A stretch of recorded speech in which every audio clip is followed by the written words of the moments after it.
Shri Madhuban public senior secondary विद्यालय के online classes में आपका स्वागत है।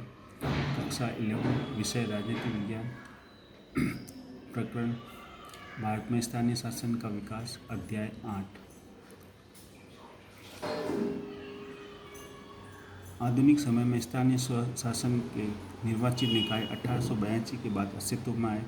उस वक्त लॉर्ड रिपन भारत का वाइसराय था। उसने इन निकायों को बनाने की दिशा में पहलकदमी की।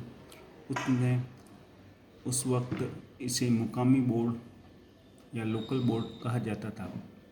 बहरहाल इस दिशा में प्रगति बड़ी धीमी गति से हो रही थी।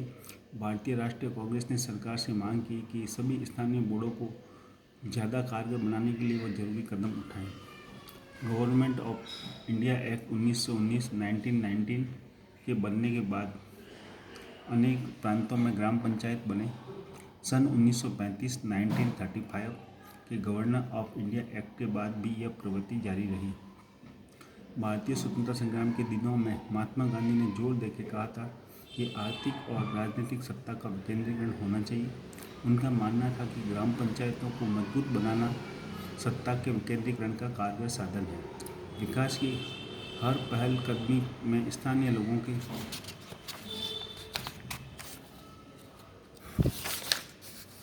भागीदारी होनी चाहिए ताकि यह सफल हो सके।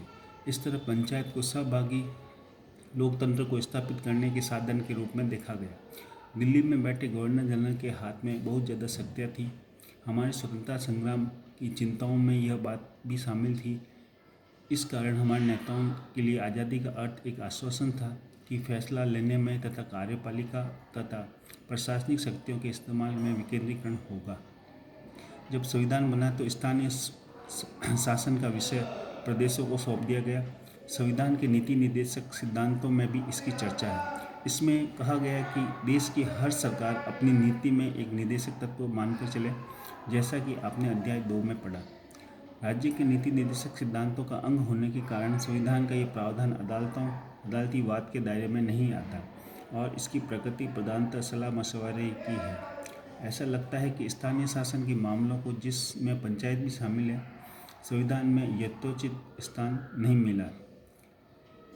यहाँ कुछ कारण बताए जा सकते हैं। पहली बात यह कि देश विभाजन की खलबली के कारण संविधान का झुकाव केंद्र को मजबूत बनाने का रहा।